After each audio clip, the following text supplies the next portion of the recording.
사랑하는 성도 여러분, 인생의 거친 폭풍을 만날 때 우리의 감정과 생각은 사정없이 흔들리기 마련입니다. 오늘 본문의 다윗 역시 인생의 가장 어두운 자리에 서 있었습니다.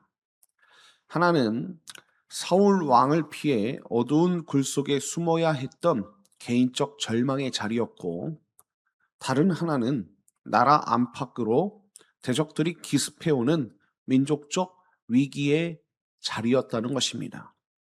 사면이 꽉 막힌 그 절망의 그 현장에서 다윗은 어떻게 무너지지 않고 승리의 노래를 부를 수 있었을까요?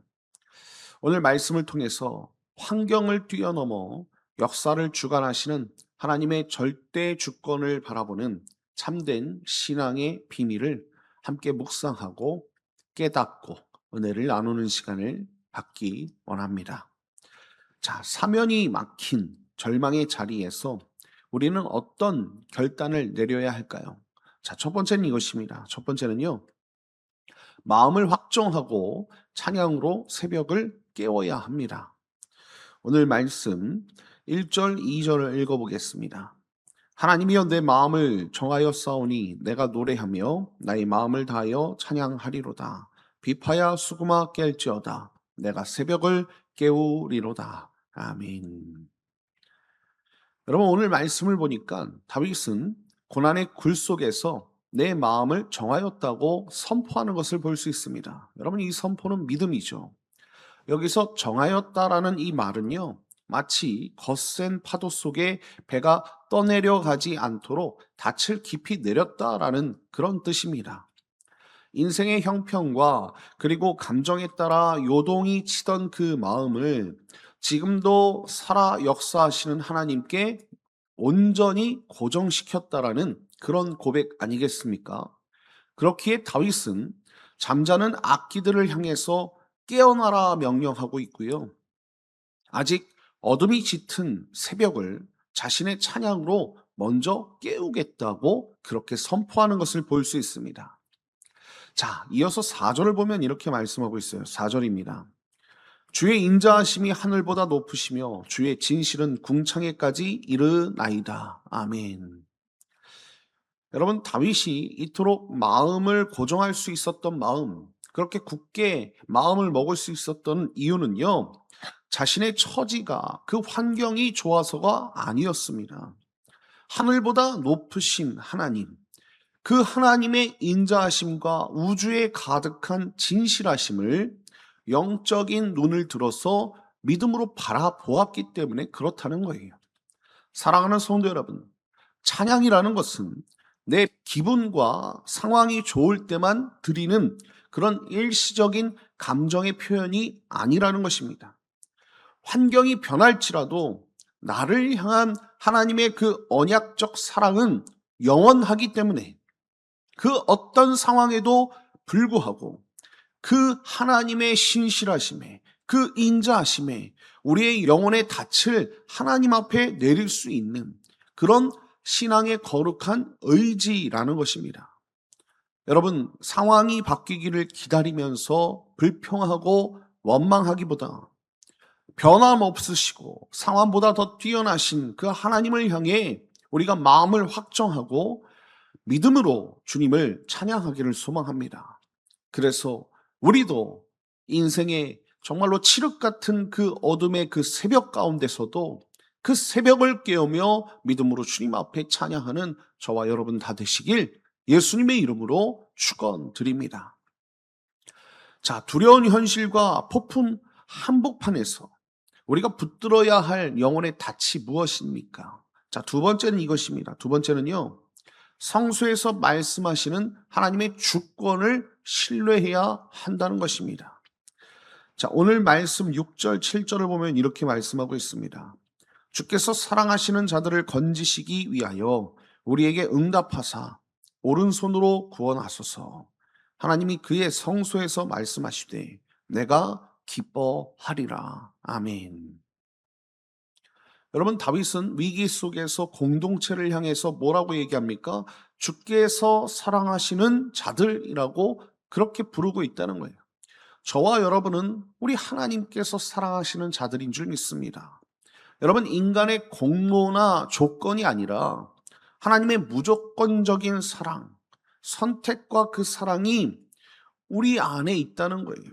그래서 우리는 하나님의 그 언약 안에서 존귀한 백성이라는 것을 여러분들이 잊지 마시길 예수님의 이름으로 축원드립니다. 그렇기에 하나님의 그 전능하신 권능, 즉 오른손으로 구원해 달라고 오늘 다윗이 간구하는 것 아니겠습니까?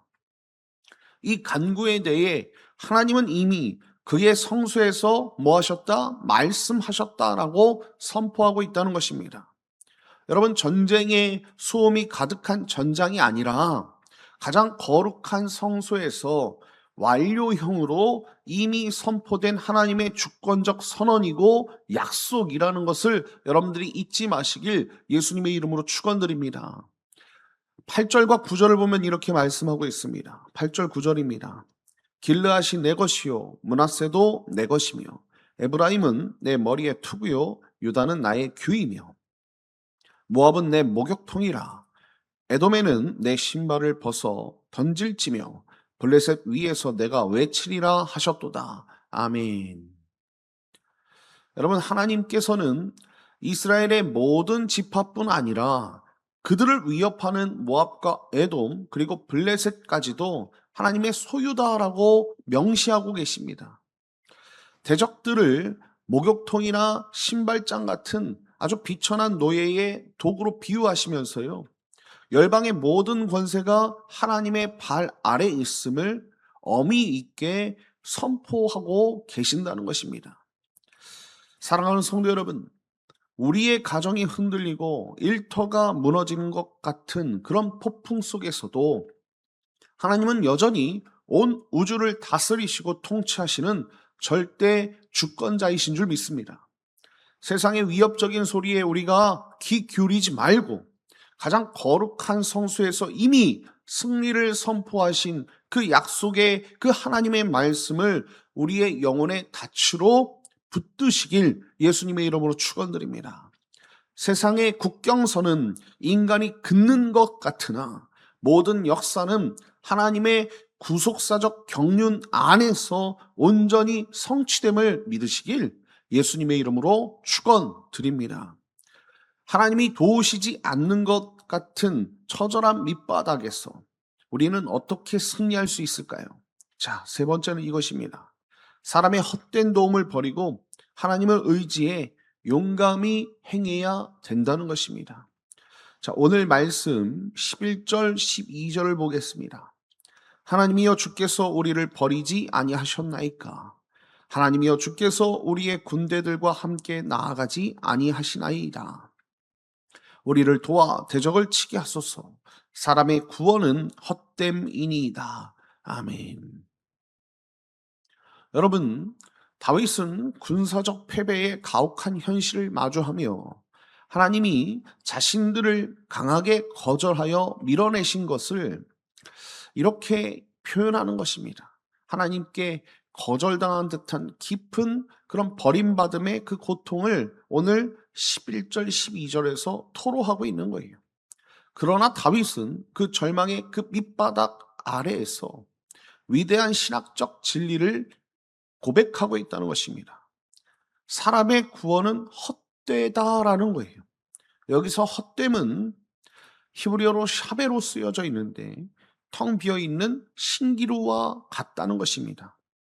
인간이 의지하려 했던 군사적 행동, 동맹국의 원조나 그리고 내가 갖고 있는 무기와 말, 그것은 하나님 앞에서 아무런 실체도 없는 거짓된 신기루에 불과하다라는 그런 사실을 다윗이 이제 깨달은 거예요. 인간의 철저한 무능함을 다윗은 인정하고 있다는 것입니다. 그리고 마지막 13절에서 믿음의 도약을 감행하는 것을 볼 수 있습니다. 오늘 말씀 13절은 이렇게 말씀하고 있어요. 우리가 하나님을 의지하고 용감히 행하리니 그는 우리의 대적들을 밟으실 자이심이로다. 아멘. 여러분, 이 문장은요, 주어가 아주 극적으로 교차하고 있는 것을 볼 수 있습니다. 전반부에 우리라는 그런 주어를 쓰고 있어요. 우리가 하나님 안에서 능동적이고 맹렬하게 전장을 향해 돌진하며 용감히 싸울 것을 결단하고 있다는 것입니다. 그러나 원수의 숨통을 끊고 승리를 완성해 주시는 주체는 후반부에 그라는 거예요. 하나님께서 우리의 대적들을 밟으실 것이다 라고 분명히 말씀하고 있다는 것입니다. 하나님이 대적들을 무참히 짓밟아 으깨버리실 것을 믿기에 인간은 자신의 무능함을 겸손히 인정하고 오직 하나님 안에서만 용맹을 발할 수 있다. 사랑하는 성도 여러분, 많은 성도가 위기를 만나면요, 사람의 도움이나 세상의 원리를 따라서 그렇게 세상을 쫓습니다. 이것은 오늘 다윗이 고백한 헛된 신기루나 마찬가지라는 거예요. 그러나 인간의 구원은 철저히 무력합니다. 눈에 보이는 방어벽을 의지하려던 교만함을 우리가 내려놔야 된다는 거예요. 오직 하나님만을 절대적으로 우리가 의지할 때 성령 하나님께서 우리에게 세상을 이길 담대함과 용맹함을 부어주실 줄 믿습니다. 그리고 우리는 그것으로 하나님 앞에 행하게 될 줄 믿습니다. 이 은혜가 저와 여러분에게 가득 넘치길 예수님의 이름으로 축원드립니다. 결론입니다. 노창수 목사님은 그의 책에서 인간 생명의 유한함과 은혜에 대해서 이렇게 말씀하고 있습니다. 우리의 심장은 하루에 8만에서 12만 번, 평균 10만 번을 한순간도 쉼없이 뛴다고 합니다. 그렇게 하루에 무려 8,000리터의 피를 온몸으로 한결같이 흘려 보내는 것이지요. 만약 이 세포의 움직임이 단 몇 초라도 멈춘다면 우리의 모든 의식과 생명은 그 자리에서 그치게 되는 것입니다. 성결교회의 유명한 부흥사였던 이성봉 목사님은 늘 밤마다 오늘 벗어놓은 이 신발을 내일 다시 신을 수 있을까 자문하며 하루하루를 겸손히 살았다고 합니다. 우리는 내일 아침 다시 신발을 신을 수 있을 조차 알지 못하는 근본적으로 무능하고 연약한 존재들입니다. 단 1초의 생명도 단 한 번의 숨도 내 힘으로 유지할 수 있는 것은 아무것도 없다는 것이지요. 오늘 우리가 살아 숨쉬며 이 자리에 나와서 예배하는 것 자체가 전적인 하나님의 주권적 은혜인 줄 믿습니다. 사랑하는 드리움교회 성도 여러분, 인생의 거대한 대적 앞에서 우리가 낙심하고 불안해하는 진짜 이유는 무엇입니까? 내 힘으로 내일의 안전을 확보할 수 있다는 그 교만, 사람의 도움으로 이 위기를 모면할 수 있다는 헛된 착각 때문이 아니겠습니까? 오늘 말씀은 우리에게 정말로 어미 있는 그런 선언을 줍니다. 매 순간 심장을 뛰게 하시고 호흡을 주시는 분은 오직 하나님이시라는 거예요. 내 힘으로 인생의 승리를 거두려는 오만한 수고를 우리가 멈춰야 되고 우리의 유일한 실제이신 하나님께 우리의 마음의 중심을 굳게 정하시길 바랍니다. 당장 눈앞에 있는 현실이 사면초가일지라도 우리를 끝까지 보존하시는 성도의 견인, 그 견인의 은혜를 신뢰하며 믿음의 찬양으로 새벽을 깨우십시다.